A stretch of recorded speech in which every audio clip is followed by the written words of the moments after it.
ਸ਼ਹੀਦਾਂ ਬਹੁਤ ਸਾਰੇ ਵੈਲਕਮ ਵਾਲੇ ਨਿੱਕੇ ਕੁੜੀਆਂ ਬੈਠੀਆਂ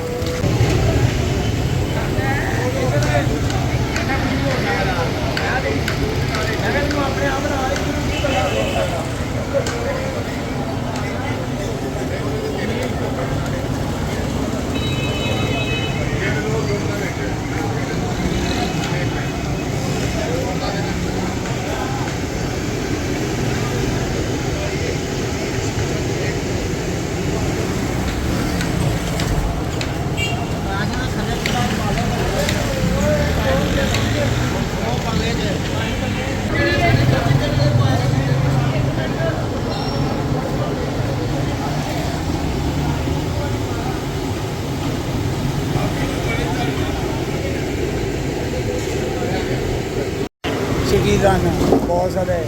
ਵੈਲਕਮ ਵਾਲੇ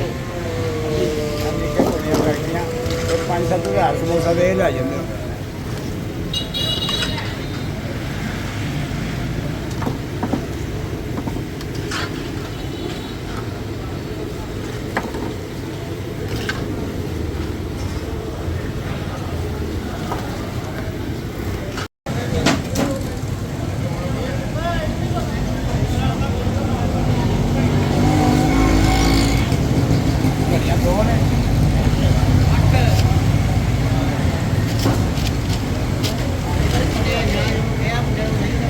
ਭਾਈ ਉਹ ਨਹੀਂ ਨਾ ਸੁਣ ਸਕਦਾ ਸਮੋਸਾ